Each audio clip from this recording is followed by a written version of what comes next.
Hey everybody, welcome to the back room. I'm Andy Ostroy, and I'm really excited for you to hear today's guest, Naysa Woomer, and one might say she spent 50 or 60 Scaramucci's as George Santos's communications director. So we're going to get to her in a second. But first, thank you for tuning in today. We appreciate you listening, and we'd love to hear your comments. So email us at backroomandy@gmail.com and or post on our social media, and we will read some feedback next time.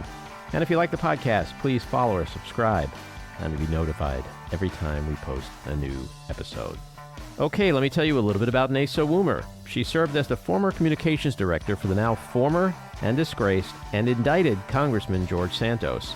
She's a Republican communications advisor who previously worked for former Massachusetts Governor Charlie Baker, the Republican Party of Massachusetts, and Representatives Ryan Costello of Pennsylvania, Thomas Massie of Kentucky, and Tim Huelskamp of Kansas.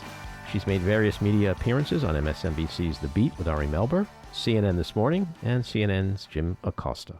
Naysa, welcome to the back room. Thanks for having me. So before we get into all the fun George Santos stuff, I want to just peel back the onion a little bit and just, understand where you came from, what kind of childhood you had. You said you grew up in Pennsylvania. Like, was it a political family? And like, were they liberal? Were they conservative? I would say traditional Republican. I wouldn't say so much like really far to the right or anything. My mom was actually, she had volunteered in local GOP politics and was a volunteer for former Pennsylvania Governor Dick Thornburg.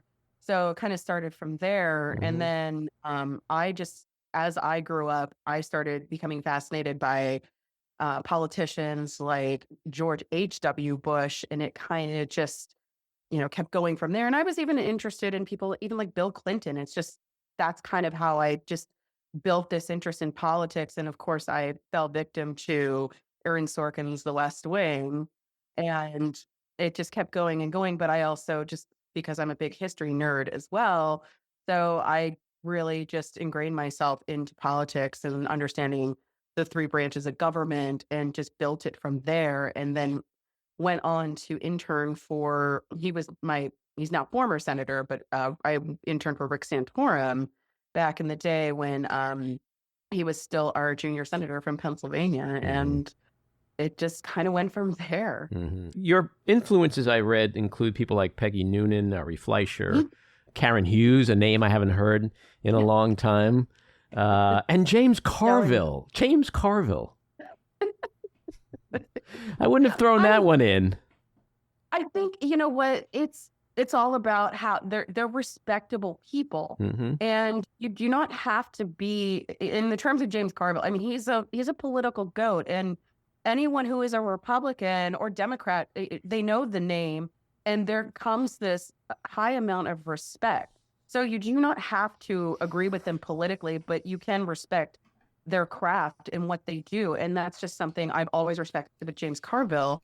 And also, but I love his marriage to Mary Matlin, because they are obviously complete opposites of one another, and it works for them. And I had the privilege of going to an event back when they came to my school in 2008, and they were just they bounce off one another. But it also really shows you that it's okay to, be with someone who is of the opposite political opinion, but also turn it off at the end of the day when they go home and watch their favorite shows. So there's just, I know it's weird. I do like James Carville as much as I love Peggy Noonan. No, I get it. I totally get it. And, Carville and Madeline, they are a throwback to that Tip O'Neill Reagan era that people love to nostalgically think about. We remember what it was like before the craziness of today. Right. And let's not forget the big friendship between the late Justices Antonin Scalia and Ruth Bader Ginsburg. Sure, right. I mean, liberal and conservative, and they were the best, the closest of friends, and just incredibly opposite when they were writing whether it was the majority or the dissenting opinion in a Supreme Court case. And they knew how to divorce themselves from their politics and saw that they had more in common than what would divide them. And also one of my other favorite presidents was Gerald Ford. And he was also the original best friend of Tip O'Neill. And I remembered reading somewhere that he had said about he wanted to get to know, his colleagues from the other side. He said, how can I debate them on the floor if I don't break bread with them and get to know them and their families? Right. You talk about Gerald Ford. I mean, he was a Republican, but like by today's standards, he's Bernie Sanders. You know what I mean? Like, it's just like the pendulum has swung. Even exactly, especially Ronald Reagan, the standard bearer, the one who they held up for how many decades, and then all of a sudden today he's a rhino. I mean, it's just insanity. I just don't know if we're ever going to get back to that. I hope we do. I really hope we do.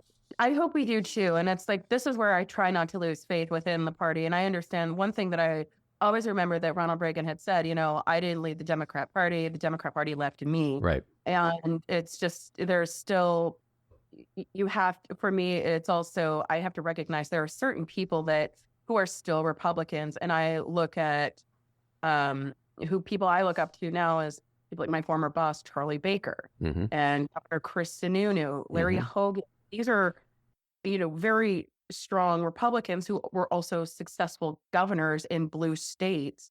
And they did something right. And they didn't compromise their principle. They just recognized policy over party at times. And their popularity is based off that, not because what the Republican Party wants or whatever. It's just, they had a finger on the pulse with the people in their state, not what Donald Trump wants. The party has become a cult of personality, and unfortunately that personality is someone who is an avowed dictator wannabe, and that's terrifying. It makes you wonder how the party got here. I guess it's all about the fear of the base, right? Well, and one of the things that always not interests me, but it blows my mind just even to watch how someone like Governor Ron DeSantis, how he's been completely thrown under the bus, and in a way that calling Ron DeSantis a rhino, that's the biggest. I think that's the biggest farce right there. I mean, he's extremely conservative, and the same with Liz Cheney, who I think by American conservative scorecard, I think she was a 93%, which she ranked higher than some of the members who are in the House Freedom Caucus. It's insanity. When you call Liz Cheney a rhino, it is you are now delving into. I might as well be a liberal at this point. I mean, it's insane. So I want to ask you about the breaking news that we saw yesterday about Massie Melissa Phillip. She is running for George Santos, your old boss, his seat. What do you think of her? I actually do not know too much about her. I heard the name here and there when I was working for Santos, and I think there was a little bit of fear that he had because she actually is Jewish, and she does have some name recognition in the area, and I obviously has a good relationship with the local officials at the Nassau GOP. So I can't really give an actual opinion because I don't know her too much of her, where she stands. Well, I don't think most people don't know who she is or where she comes from for the most part. But here's the thing that kind of surprised me, because there were great candidates who had announced that they were running months ago. And one in particular is Kellen Curry. And I had the privilege of meeting him over the summer. And he comes with he's a package deal when it comes to a great candidate trying to run for office. He's a common sense Republican who's tired of the BS that is going on in Washington, but also he has a real financial background that can actually be confirmed, unlike that certain former boss. Right. Veteran, everything you can name under the sun, and who actually has a real finger on the pulse with what is going on in New York 3. And he also has received great endorsements from good Republicans like Don Bacon of Nebraska, I should have said Congressman Don Bacon, excuse me, and also Congressman Tony Gonzalez down in Texas, like just to name a couple. And, you want to put someone, I would have, if I were advising, that is someone I would have wanted to see be pushed forward for the special election, and also use this as an opportunity to kind of even, hold Tom Suozzi accountable for this, because at the same time he ran against Santos in 2020. Why was there no any type of Right. opposition done on Santos back then? Because at the end of the day, regardless if you've been in office for multiple terms, you need to treat it as if you are incredibly vulnerable, no matter who your opponent is. Yeah. I mean, I say this as a Democrat and also as an American Jew. I think it's a pretty smart move on their part to put her up. She's 44 years old. She's Ethiopian-born Israeli-American Jew. 7 kids. She served as a paratrooper in the IDF, the Israeli Defense Forces, and is currently a Nassau County legislator. So she's got her foot a little bit in the water. And that's there. An asset. Yeah. So I think that's a big asset. They're playing a card, which is a smart card. They're like capitalizing on, she's from Great Neck, so she lives in an affluent Jewish community. There's a lot of pro-Israel sentiment in the Jewish community right now. So it's an interesting choice, and I don't think it's a dumb one. It's not a dumb one. It's just, I just don't know enough about her just yet to really, give her a real opinion, or should I say opinion of what I think of her. But I also remembered Santos being very nervous that she was going to run against him in a primary in 24. And I just remembered, I said, well, what are you worried about with her? And he had said the same thing. Like she's Jewish and Ethiopian, and she's Jewish like me. Yeah. Well, we're still waiting for the 23andMe result. Right. But, oh God. And I think, and there was this confidence that they had, that Nassau GOP has with her, and seeing that she has a local government, has local government experience. And I've always believed if you have that local government, or whether it's local or state, that is absolutely beneficial and crucial to a successful federal level run, because you really do have a finger on the pulse with what is going on in your district. You know who the key players are, and you know how to best serve them. And I think that's a leg up that I think she could have over Tom Suozzi, even though he has been, he's been in the political arena for, or should I say elected office for, I think over 20 years. Yeah. Yeah, no, it'll be interesting to see how it plays out with her, and as we all get to learn about her and see her more. So let's talk about your former boss. You've called him, quote, the most duplicitous politician in America. I'm curious to know the genesis of your relationship with him. How did you first get to him? How did you get on his radar? What brought you into that room where you were sitting across from each other? Like, how did that all go down?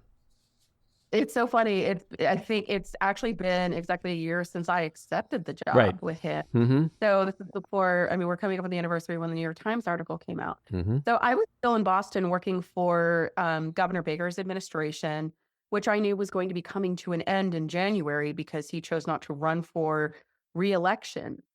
And so a friend of mine happened to know Santos's campaign consultant, and had lunch with him, and said that Santos was looking for a communications director. And my friend said, well, I know a good person. And he sent them my resume. And I was actually in the middle of interviewing for a job with Hancock Investments for a PR position. And so I looked at this and I said, I don't know who this guy is, because I was paying more attention to anything New England politics, but also paying attention to like the big races, like in Pennsylvania, Georgia, and the Senate race out in Colorado as well. And so I had to really do a little research on him. So I went to the campaign website. And so I read his biography on the website, which anyone would do when you're interviewing for a job. Looked good, didn't it? It looked great. I thought, oh, this guy he's got a strong financial background. And given my position, I was spokesperson for the Massachusetts Department of Revenue. And so I had a strong background in economics/tax policy while working in the Baker administration. So I thought, okay, this could be a good lineup here. By staying so much a fiscal conservative. Looks like someone who's going to be this rising star in the GOP, kind of like our AOC, because, he's young. He's the first gay elected Republican at the federal level. And I just thought, and he's from the Northeast, and being from the Northeast, like Northeast Republicans tend to be more, dare I say, moderate. So everything just seemed to line up. And I thought, okay, I'm going to give this guy a shot, see what he's like. Interviewed with the campaign manager turned chief of staff and a couple other people. And one was, I think, a deputy and also the campaign consultant. All went well, did my research on the district. So I kind of had a idea of what this district was like. And thank God, not too many Yankees fans, no offense.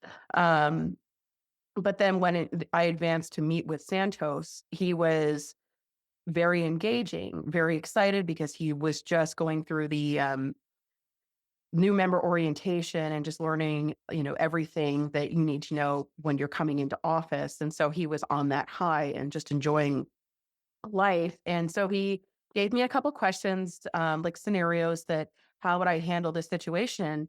And one of them was about Trump, and it was about he had disregarded the Constitution, and he said, "How would you respond to it?" And I can't remember exactly what I said offhand, but it was something that he obviously liked because he said, "Yes, that's a bridge too far for me." What Trump said about disregarding the Constitution, and as someone who wrote the Constitution, I find that offensive. Yeah, I know. That was probably his answer. Yeah, right? Ben Franklin's his uncle. Right. Well, wait, wasn't he Ben Franklin? Or Betsy Ross. Or Betsy Ross. Oh my God, she went there. Oh, give her give her a cookie for that one. It was a golden. I'm just sorry you beat me to it. Well, you got to be quick with me. So. I know. but I thought, okay, this is good. He's definite, and he even had made it clear. He just said, "I'm coming down here. I don't want to be part of the partisan politics. I actually want to vote for good policy." Mm-hmm. And it's just maybe he did his homework on me. Who knows? Right. When you sat with him, was there any part of you that was like, "Is this guy for real?" Like, did you have any inkling that any of the bio stuff that like something was off here? I think the only thing that seemed a little off for me was just the timeline with the jobs, because Santos is very like he and I are very close in age. We're just a couple years apart, mm-hmm.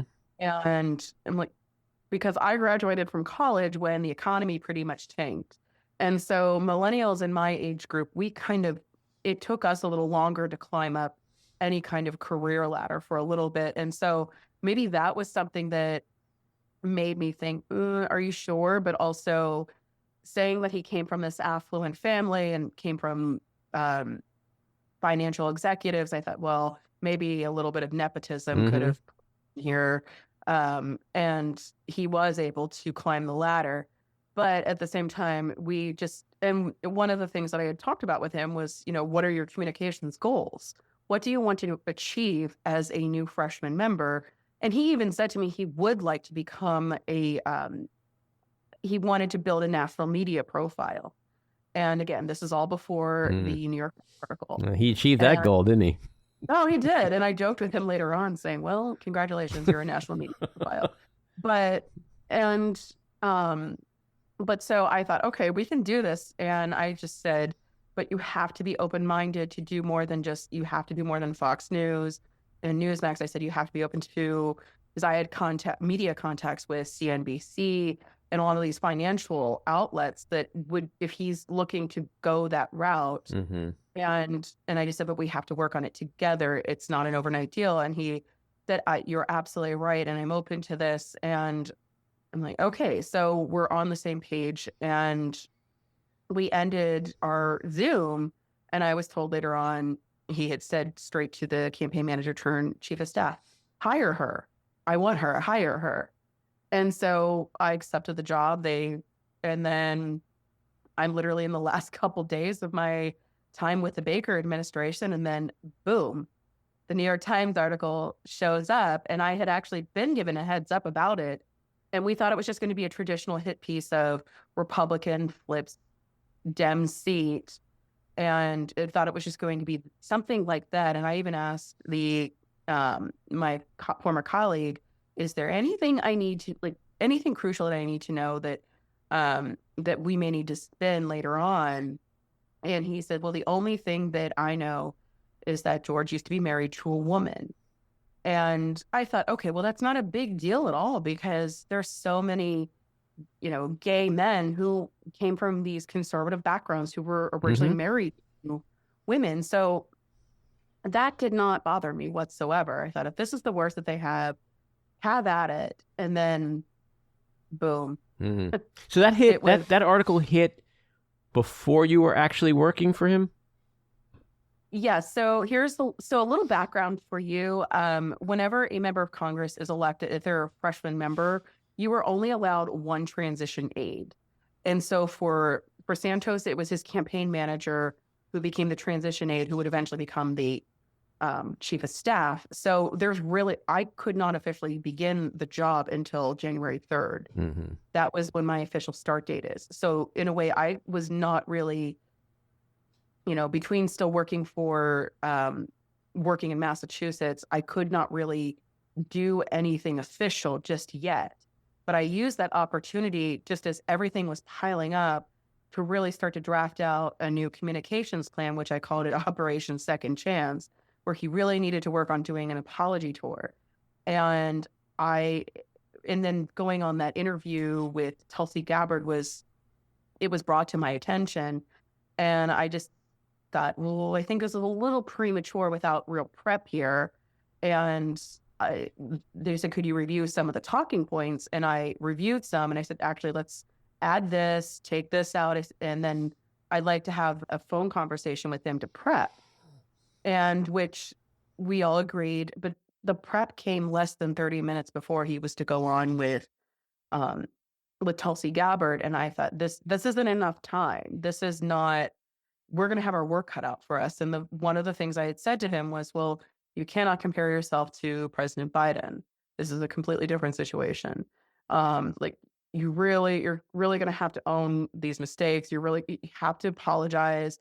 Do not compare yourself to Biden, Elizabeth Warren, any of these people, because they did not lie about being Jewish and their family escaping the Holocaust. And this is an important distinction. This is an important distinction, because I think at the time of that article, obviously it was 6 months before the indictments, and it was largely just based on his lies, right? That he stretched the truth. He lied. It wasn't so much, if at all, about criminality. Yeah, correct. And if it was just the lies about his background, it would eventually fade away, but you have to do it correctly. Right. You have to get ahead of it. You have to, and it pains me to say this, but even Senator Menendez did it correctly.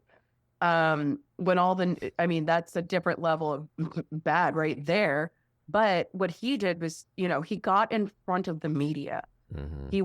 He stood outside, he had a press conference, and he spoke in his own words, and he did it on his own terms, but he did it in a way that it did not allow for the media to set the narrative. He set the narrative. Right. And that was what I wanted Santos to do. If he set the right narrative, and you can't duck for so long, because the media is just going to go off of what is already being written, because if you're not saying anything, what are they supposed to do?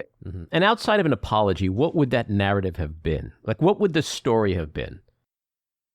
About if he had done the apology, or? No, just like, I lied because blah, blah, blah. Like, what would be the story that would make people go, oh, God, I forgive him and I feel sorry for him. And I understand why he, whether it's like I'm a young LGBTQ person, I feel persecuted, right. I was scared. There could have been a million things, I guess, he could have said that maybe would have pulled at the heartstrings of some people, perhaps. I agree. And I think if you just let this be your mea culpa a little bit, actually right. Just, what? I was really embarrassed about my background. Right. I was trying to succeed in life. And I went from embellishing and went straight into the lies. And I kept building and building and building. And now it has backfired. And let me be the example of someone who should have, how lying will eventually backfire right. when you're succeed in life. It's like, I hate to say it, but it's just like, he could have been that example of, I really screwed up, but I am going to do everything I can to rebuild trust, be a better person. Like, that is what you should have done. And I think there's a human level that people can understand and say, you know what? People We forgive get a it. lot. I also grew up poor. Mm-hmm. I built myself into I was limited on opportunities as well. And, those are things that he could have been more relatable on. Mm-hmm. But I think the problem too is that there was such a fixation with him in the media that it just kept building and building and building. And he enjoyed it. And I Right. think it just created this celebrity that the apology meant nothing anymore. And his constituents get to sit back, watch this unveil, and they still have contaminated water. And,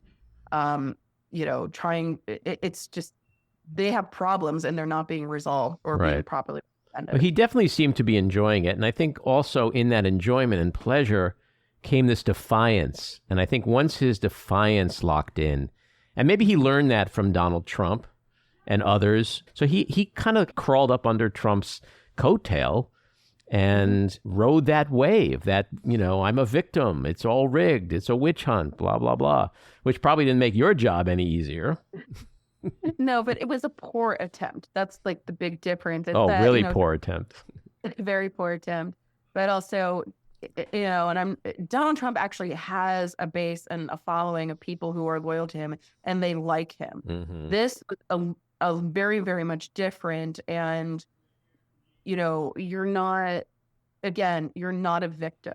You're not. That was like one of the things I saw, like with that famous press conference that Bo and Yang did I would say an even better impersonation of than the real one. But it's just, remember, you've not been bullied. You are, you're not a victim. In fact, you just failed to even cooperate with the House Ethics Committee. So these are just he took a dog's hospital money, and that one was hard for me. Bad. I mean, I would imagine there's not much you can do with something like that, right? And this is this is where it was very hard for me as a communications director because it's political communications is what I'm doing. And so when I'm seeing these inquiries that were starting to pop up, whether it was the very sad case of the homeless vet and the dying dog, mm-hmm. or my favorite was the Burberry scarf being stolen, I thought, oh my God, we got bad roommate situation. And at first I thought, what is with everyone in the 15 minutes of fame? Right. This is driving me crazy right now. But also I had to put that on the back burner a little bit because they were all popping up at the same time. And so I even went to George and I said, who is this? I said, is this true? Or because I've seen him with his dogs and he's this dog lover. And so I thought, no, there's no way. Like this time I actually may believe, I won't say believe, but it made me question because I've just seen him with animals. And I thought, no, this does not seem right. And I also thought, once again, he ran twice. Why did this not come out publicly in the last few years? Mm-hmm. So it was really hard. And I had to just put it aside and just focus on how I'm just going to guide him through this week in terms of messaging for the votes that are coming up and, things that are actually a priority to the congressional office. So that one was one of the hardest inquiries that I think I received, was just about that, because there is I had a ton of sympathy for him, or meaning for the homeless vet, but it's just, if this is true, this is so wrong. Well, it's so interesting because most people are not political junkies. They don't really watch a lot of news. They just know some basic stuff. But it's guys like me who, when shit like that is going down, we think about the comms director. Oh my God, what are they going through right now? Because most people don't even know what a comms director is, or if there even is one. So then these indictments come down, the original 13 come down in May, and that's the time you said, I'm done. I've had enough. Yes. It was definitely, that was the time. And because we did not see this coming. And I remembered that it was I think it was on a Monday, because he was back in DC. It was a fly-in day. And boats are typically at least around 6:30 in the evening on a fly-in day. So that gives members enough time to get back into Washington, D.C. And the chief of staff had come back into our office and said, and his face was completely white as a ghost, and said, George is on his way back to Long Island. And I just said, we're 3 hours away until votes. What's going on? And he said, he's being indicted tomorrow. And my stomach just dropped. I never, ever thought this was happening, because you have to remember, I kept myself completely out of anything legal with him. Campaign related, legal related. I was strictly the communications director for Congressman George Santos. And so I just said, this is bad. This is really, really bad. And so, and I just said, do we know if any reporters are aware of this? And he said, not yet. And I said, well, okay, I think we need to close shop up really quickly here. And so, without giving the staff any idea of what is going on, we just said we're going to work from home the rest of the week, because we knew that the reporters were all going to hang out in front of the office. Mm-hmm. And so, and I already had enough issues with certain staffers who love to talk to reporters behind senior staff's back. So anyway, that announcement was made, and then all of a sudden my personal phone and my work phone were blowing up. And I said, well, time's up. I said, they know, we've got to go. And so and they're all saying, is it true? Is he being arraigned tomorrow? Is he arrested? What's going on? Blah, blah, blah. And obviously, again, I cannot comment on it because it's a legal matter. Right. And so everyone has left, and I'm the last person to leave. And then there's this, I mean, we're talking like it was Kardashian level press in front of our office. And they just chased me to the elevator and just screaming at me. And this is something that has never been done to a Hill staffer ever. And I have known people in House and Senate leadership, and they said, I have never been treated like that. And it went way too far with me. People just screaming, you're a communications director. What can you tell us? You've got to tell us something. And just yelling. And it's just, that's it. It would seem like that would be the worst day you've had with him. But given it's George Santos, there could be others. But was that the worst day? That, I think, would have to go down as the worst day, because this was when reporters I always have had this great relationship with the Capitol Hill reporters. Mm-hmm. And but to go after a staffer like that, it was more than a bridge too far. But also in my head, I'm thinking, I'm not going to be able to control the messaging anymore. And he's never going to find any kind of sponsorship for any of his bills. He's not going, there's no way, there's no way I don't even know if he's going to be in office anymore. And I thought that back in May. And after this had happened, I had personally sought out some communications professionals outside of Capitol Hill to get their advice. And they all said to me separately, you've got two options. If I were advising a client, you either get out now or you wait until the end. But if you wait until the end, this could be far more damaging to you professionally. And so that's when, and mentally, I'm already checked out at this point. So you were basically standing on the bow of the Titanic. Like, you saw the iceberg and you were like, I saw the iceberg. The ocean seems better right now. And then there's the door that Kate Winslet had, right. decided to selfishly lay on and let Leo die. But, right. that's my, gripe about it. But no, it was time. But also it was just upsetting because, like, I went from Charlie Baker to George Santos. And it's just, I had put so much energy into just trying to right the wrong of this individual. Yeah. And that part was that if, someone once asked me, do you think he could have been redeemable? And I said, yes, but you have to want it. Yeah. And I wasn't seeing it anymore. This was someone who was not interested to be redeemed. He was just enjoying this level of celebrity that I don't think I've ever seen in a member of Congress ever. No, it was like a beast was created, and he was so insatiable that you can never feed that beast, even to his own detriment and his own, incrimination, I'd watch him and I'd be like, what is he doing? He just seemed out of control. What would you say was your best day with him? My best day, I think any day, my best days were just when, I felt like for me, it was when I put him on with Piers Morgan. Because for me, we had the press were hanging out in front of our office from January 3rd and through the entire month of January and then going well into February. And I said, that's it. This needs to stop. And it was my opportunity to really just, even though Piers Morgan wasn't my first choice, I wanted him to do a sit down with, I was thinking someone more along the line of whether it was Dana Bash or Chuck Todd, just a Sunday show host who would cast a very wide audience.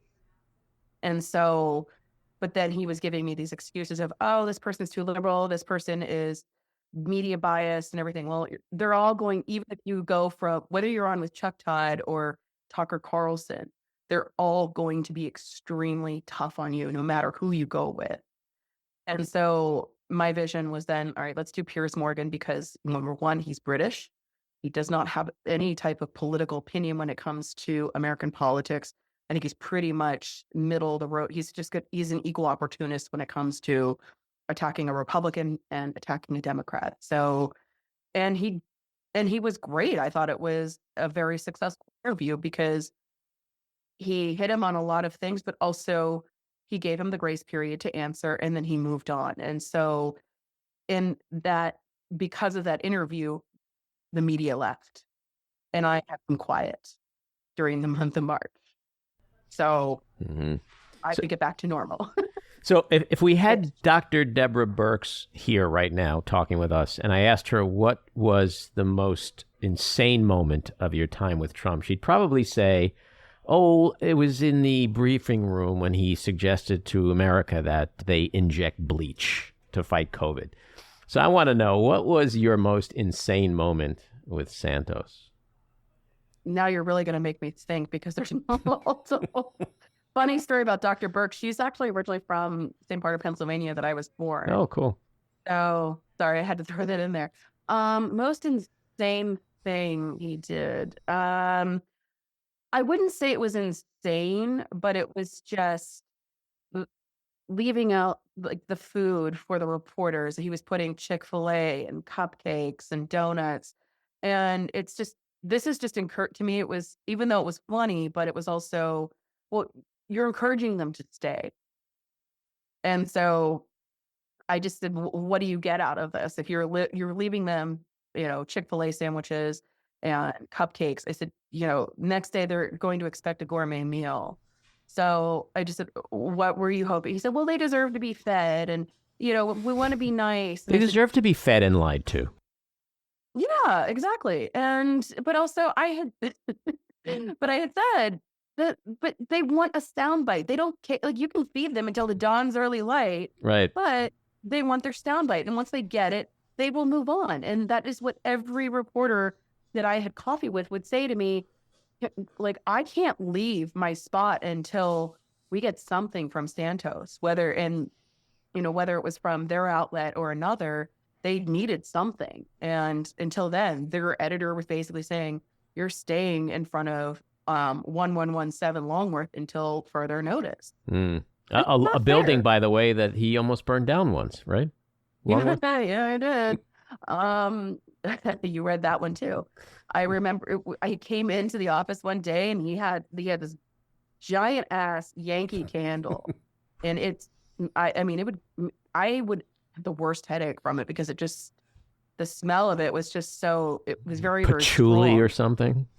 No, it was some like tropical scent, and it's just when you're in it, because it was so, I don't know, it just wafted through the entire office. But I just remember walking through the front door and I thought, holy crap, this thing is, it was just, it smelled like it had been burning for quite a while.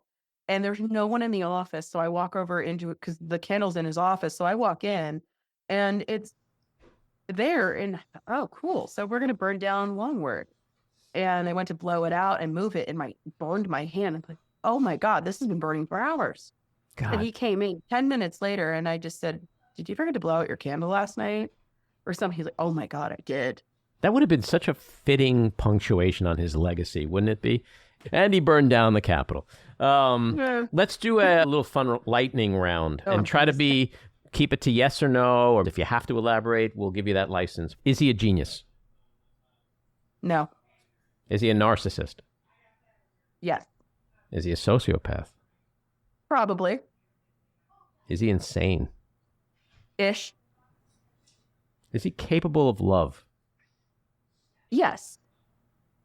Is he capable of being loved? Sometimes. Does he have friends? Real or fake? Perfect answer. Either. It's George, so either one. Let's start with real friends. Does he have real friends? Like you and I have real friends? I don't know. But I genuinely don't know. But he has like Marjorie Taylor Greene friends. Yeah. Okay. Cat or dog? Dog. Is he going to end up on Dancing with the Stars? Hell no. I hope not. Survivor? Very doubtful. Love Island? That show will be canceled. How about a new show called The Grifting Bachelor? As long as he's the host. I think he's going to end up on Dateline. That's just me. How about prison? Is he going to end up in prison? I think that's going to have to, and that's something that the courts are going to have to decide. I mean, yes, I've seen what the counts are, and I think he's even in some sort of a plea negotiation right now. So, my guess is most like leaning yes, because even his former treasurer will be serving some jail time, even though she entered into a plea of guilty. And so, I mean, though she's receiving a reduced sentence, something tells me he'll probably also, I'm going to guess yes. Okay. And before I ask my next question, I'm going to preface it by a quote you made in your mea culpa in The Hill in September, which I'm going to get to in a few minutes. But in that piece, you said, quote, while he may wish to make millions in his post-political life, Netflix will likely pass on giving Santos a platform. Hollywood giants like Ryan Murphy are more likely to consider George Santos for the next American crime story.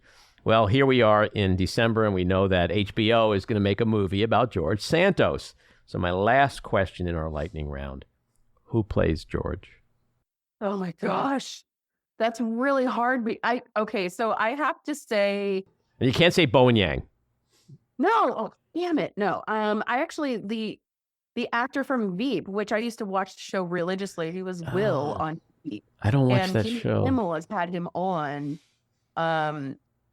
doing like these funny Santos stunts. And I can't think of the actor's name, but I think he should play George. He has the look. I think his height is very similar because George is a very tall man. Mm-hmm. So I think he's about 6'3", and it looks like the actor is about the same. And I think he's got the mannerisms down. So I nominate the actor from Veep. Now, what if I asked George that question? Who should play him? Now, given the fact that he's a drag performer, like your answers could be an actor or an actress. So who do you think he'd say should play him? Probably would want someone very hot like John Hamm or Bradley Cooper or something. I mean, if I were guessing. Or Jennifer Lawrence. Yeah, it could be Jennifer Lawrence or, gosh, I'm trying to think. Well, I feel like even someone like Christine Baranski would be great as well. I think if I had George Santos in front of me, I literally, kid you not, I think the one question I want to ask him the most is, who should play you in the movie, George? Because I think that answer would be unbelievable. It would probably be shocking. It would be no one anyone thought of. Probably would be. It'd be like Britney Spears. Like anything can come out of his mouth. I'd say it might as well just be Christina Aguilera at this point. Let's just add some real competition. Or Taylor Swift. I mean, you know. There you go. Tay-Tay. So I do want to mention, in September, you wrote a piece in The Hill. I'm going to quote from that. You wrote, this is just part of it. Do people believe that I had knowledge of the behavior that drove the allegations against him before the press made it public? I did not. I cannot help but wonder if I am tainted in a way that will make it difficult to find work in politics again. I hope not. I pray not. And then you also said, I could no longer tolerate his lack of honor, office dysfunction, and unmanageable chaotic behavior. At the end of the day, I was willing to sacrifice a paycheck to walk away with my integrity. Are you comfortable that you did walk away with your integrity? Are you still worried about employment? Do you think there's collateral damage to you, even though it was a short amount of time in a career that spanned a lot longer, and you do have a resume that predates Santos? I would say mentally a lot stronger. That is like one of the things that I can't say. It was one of the hardest decisions that I ever made was to resign from this position. And because I would say even just weeks after resigning, I thought, I'm done. I'm ruined is what I genuinely believed for a short time. But then there were people who would say to me, no, you're not. You handled one of the most unprecedented congressional crises. Your crisis communications is probably some of like top tier. And in a way, I have believed that I handled one of the most unprecedented crises. And one of the craziest things that I tell people, and they probably say, "Oh, get help, Naysa," is I never cried a single day through all of the chaos. Never shed a tear. Just if I shed a tear, it was out of the sweat and frustration of what I dealt with. But one of the things that I have done in these past months was I gave myself that time to kind of think about what do I want to do next, give myself a break.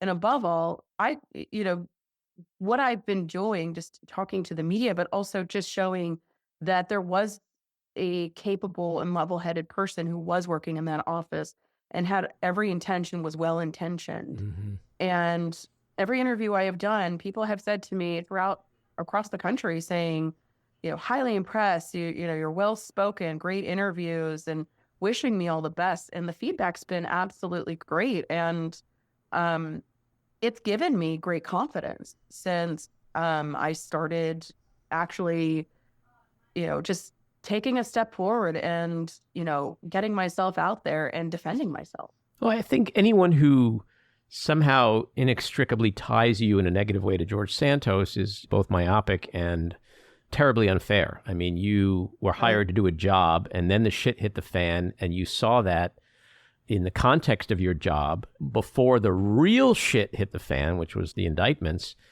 And you're not George Santos. You didn't do the things George Santos did. Your job was to defend George Santos. But what is it that you want to do next? Where do you see yourself going?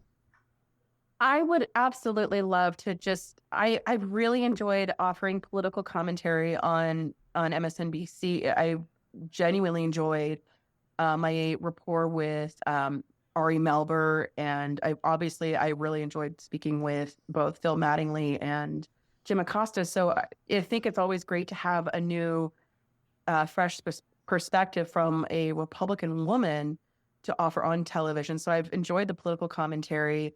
Obviously, I would love to get into public relations and really just be able, because not only can I advise someone, not just in politics, but even in a corporate setting as well now, and with my media connections and just being able to speak on someone's behalf. And I think I've been able to deliver that for myself personally. And who knows, I would love to even write a book. I was going to ask you, is there a book coming? Because I have a few titles that I can suggest. Most of them are musical. I'd love to hear them. Most of them are musical. So we could start with The Grateful Dead. One would be what a short, strange trip it's been. That's number one. You could go with my favorite band, the Beatles. Just go with "Help!" ! We're on the winding road. The long and yeah. I mean, you could just tap into music. The possibilities are endless. But I think not only should you write a book, but my prediction is you will write a book, because that would be a fascinating, fun, interesting, compelling book. So that's my pitch. That's my elevator pitch for you. Well, I love the elevator pitch, but I really appreciate it too. And I wouldn't go the Cassidy Hutchinson route. I would rather, humor is what got me through the toughest of tough times. And in another title that I thought of was It Got Weird, ... But even though that's probably not what I would go with, or at least a chapter. But I think it's I think you're right. And I was impressed with your humor when I heard you on Acosta, and you don't take yourself seriously, and you look at this through the lens of humor. I mean, I have a personal tragedy in my life. My wife, when she was 40 years old in 2006, she was murdered. She was an actor and filmmaker. She wrote, directed, and starred in the movie Waitress, which became the Broadway musical. Yeah. Adrienne Shelley. So that was my wife. And Kerry Russell in the movie. Kerry Russell's in the movie. Yeah, yeah. And I had done 10 years of stand-up comedy back in the day. So when tragedy struck my life, it all went through the lens of humor. So I get that. And I think a book about your episode with George as sort of told through the lens of wit and wisdom and humor and comedy, it'll be a great book. If I was a gambling man, I'd bet you're going to write a book. What was your... I'll take you up. What would you say is your biggest regret from that whole period? Some days I felt like maybe not leaving soon enough, but I guess because I'm a perfectionist and a professional, it's like, no, I am not backing down from a challenge, and I want to make this right. Because in my belief, it's always been the best revenge that you could ever get in life is by proving others wrung. Absolutely. And one of the hardest things that I personally had to know going into this job was I went into this knowing that the country wants you to fail. Like, they're rooting for his failure. And his failure if that happens, then it becomes my failure. And that was something that I refused to back down on. And it was probably one of the hardest, not even one of the hardest pills, but like the biggest pill to swallow. It was just so difficult knowing that you should not wish for someone's failure. And I regret ever saying this to George, because I put it in his statement for the State of the Union, saying, I do not wish for the failure of President Biden, because his failure becomes the country's. And so it's like, damn it, he's using my words. I hate this.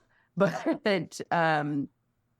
no, I would say that would be my one regret. And I guess the other one would be, if I had thought about this, even after all the media started to come out about him after the Times story, I should have asked for a second interview, saying, can I have an interview with the real George Santos? Who do you think would have showed up?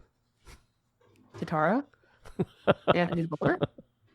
I don't know. And that's the thing. I don't know. I mean, it was so hard because I never met this man before. And I'm going into this job thinking, I have to get to know him as a member of Congress, as a human being, and what the voice needs to be when he is in office, because that's like the biggest challenge when you become a communications director for whether it's an elected official or any, like, it's just, I always say that's your biggest challenge. You have to understand their voice. And for a freshman, they don't know their voice yet. Yeah. Well, and maybe just pouncing him a little harder on, wanting to just really, I had an awkward conversation with him about the death of his mother. And I should never have to have that type of a conversation with somebody. Yeah. And maybe just pouncing harder on all these lies, saying, all right, you need to start telling me the damn truth. I can't. This is too much, because one second you're telling me something, I provide a response, and weeks later we find out you still lied to me, the person who's trying to clean up your mess. Well, there's three people in this world you probably shouldn't lie to, for sure. One is your lawyer, another is your doctor, another is your comms director. For sure. I'm going to use that in the book. Yeah, as long as you credit me, it's yours. I will 100% credit you. My last question is, in every tragic situation is often a silver lining. What would you say is a silver lining for you? What did you take away from this episode that actually makes you a better person? I think there's a few silver linings here. It's one, I think that I've got to meet there's really a lot of good people that I got to meet through this experience, and and I could list off a few people, and that includes, actually obviously getting to know you, for instance, and getting to know people like, actually Chuck Todd was someone that I had the privilege of meeting. And just, they always say, sometimes when you meet the people that you admire, it disappoints you. And having met Chuck Todd, it exceeded my expectations. So, like, for instance, that was something that came of it, but also getting to know people in his district, people who actually would compliment and say, thank you for doing what you're doing, and just trying to be a good face for someone who maybe did not deserve that type of, um, credit, but also just even like I said, being able to these opportunities just to, give myself a voice, publicly, that's something that most people are not able to do. And it's just, I have to embrace it, but above all, just be grateful. Yeah. Well, this is certainly a fascinating chapter in our political history, and I appreciate you coming on and being so generous with your time and helping us maybe try to understand it a little bit better. I think we're going to be unpacking this for a long time, trying to figure that dude out. And his story is not over yet, nor is yours. I think there's good things ahead for you. So thanks again for coming on. Thank you. Take care. All right. Bye-bye. Bye. This episode of The Back Room was edited and produced by me, Andy Ostroy. It was co-edited and co-produced by Matty Rosenberg and co-produced by Jen Hammoud. Our theme song was composed by Andrew Hollander, and our logo was designed by Cricket Lengyel. And special thanks to Patricia Wind. Please take a moment to rate and review the podcast, and also follow or subscribe. Until next time, keep your eyes on Washington, Hollywood, and your own backyards, and have a great week.